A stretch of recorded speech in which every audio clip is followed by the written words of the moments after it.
Maximum potential due to a negative charge, answer है 0। और कहां पर होता है? इन्फिनिटी पर। कहां होता है? इन्फिनिटी पर। तो जब आप ये सवाल लिख दो ना कि write the nature of VA minus VB, दोनों क्वेश्चन फर्स्ट और सेकेंड, जब ये पूरा लिख दो उसके बाद नीचे क्वेश्चन लिखना है साहब अपने आप, क्या कि write the value of minimum potential due to a single positive charge, answer 0 at infinity. और write the value of maximum potential due to a single negative charge, answer 0 at infinity. At infinity अपने आप लिखने दोनों सवाल, screen को रोक, note कर, लिख लिया बेटे। अब एक क्वेश्चन लिख, ये जनरल सवाल है कि write the amount of work done, right the amount of work done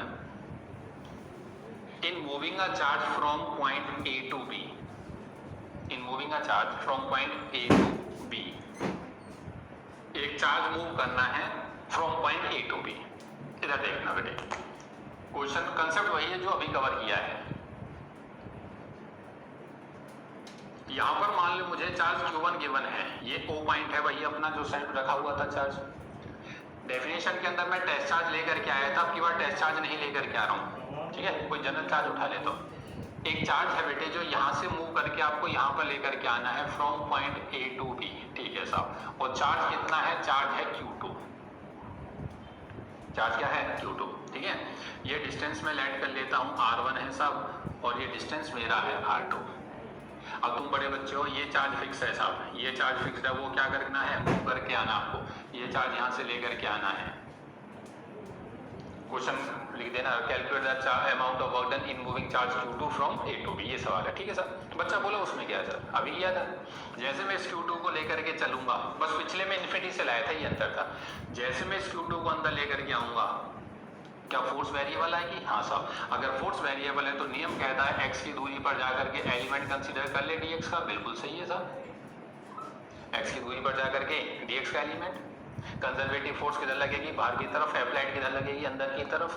तो बोलियो small amount of work done, वही आ गया sir F dot dx, F dot dx, that value should be F dx cos of 180 जो अभी cover किया था बेटे, minus of F dx, बिल्कुल सही है। Total amount of work done बता दे sir total amount of work done integration of F dx minus F, कहां से कहां तक देख लो सर, यहां से चल करके आए हो, अगर एलिमेंट यहाँ होता तो x की वैल्यू R2 होती, यहाँ है तो R1 होगी, तो क्या लिमिट जाएगी फ्रॉम R2 से लेकर के R1? बात बिल्कुल सही है, R2 से लेकर R1, ठीक है बेटे।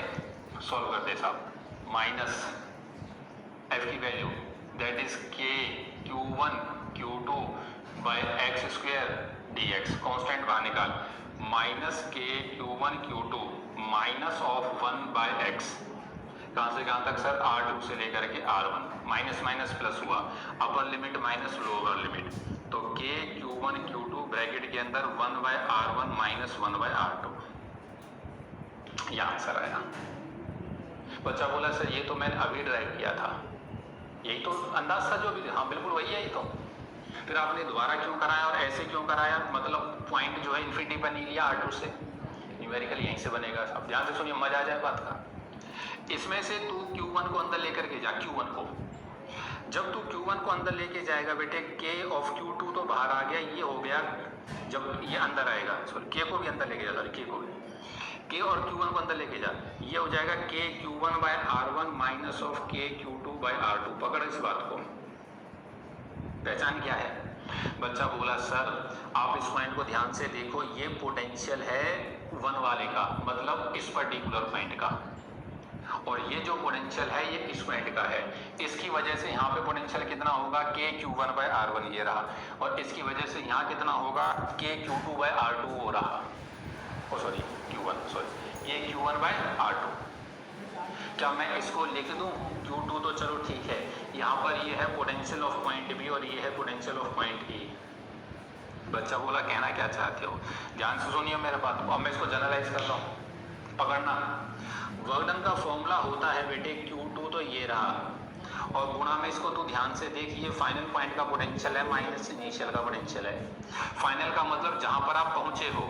सर मैं यहां से चला और यहाँ पहुंचा, तो this is the final point potential, जहाँ से चला इनिशियल पॉइंट पोटेंशियल। और ये Q2 कौन सा चार्ज है? जो घुमाया है, मतलब जो मूव करा है, जो मूव किया है।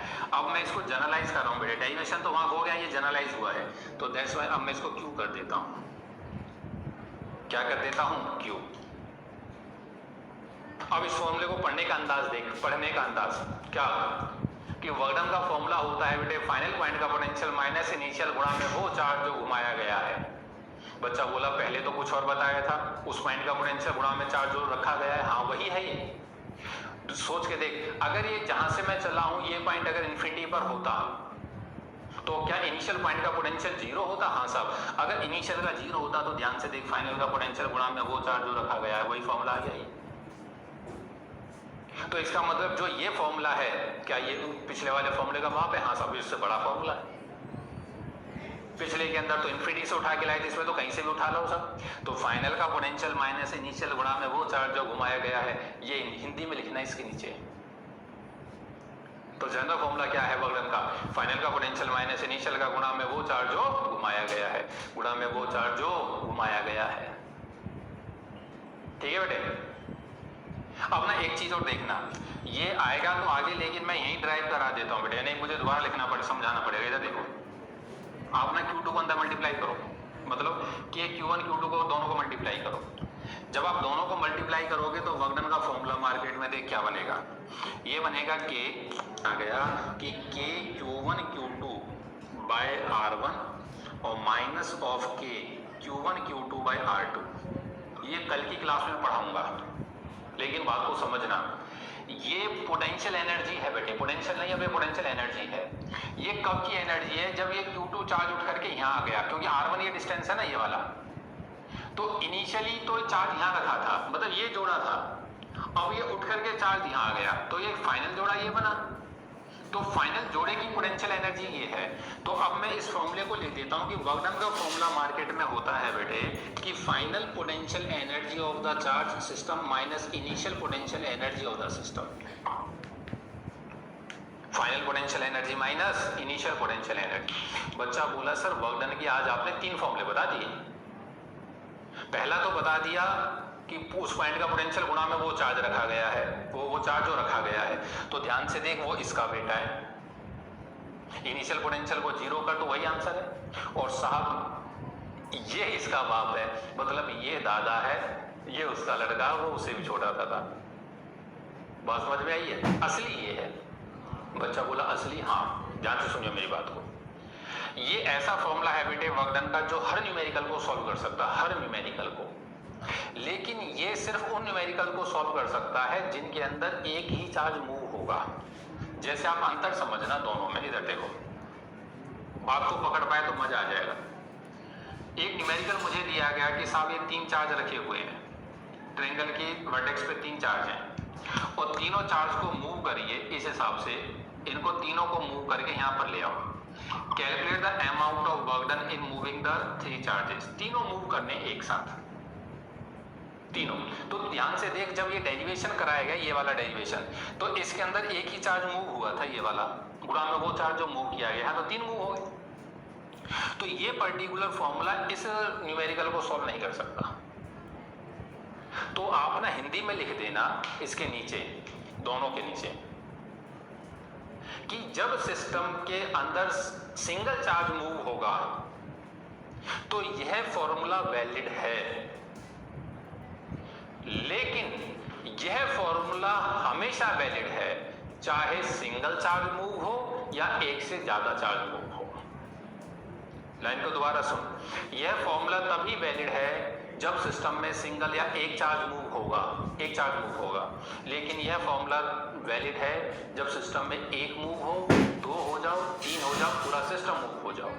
तो इसका मतलब ये हुआ साहब वर्क डन का असली फॉर्मूला ये है, that is the final potential energy minus initial potential energy. ठीक है बेटे? तो बाकी इसके न्यूमेरिकल्स मैं कराऊंगा आपको नेक्स्ट क्लास के अंदर। ठीक है? तो आप स्क्रीन को रोको, आराम से नोट कर लो। मिलती है अगली क्लास में, तब तक आप सभी का बहुत बहुत धन्यवाद।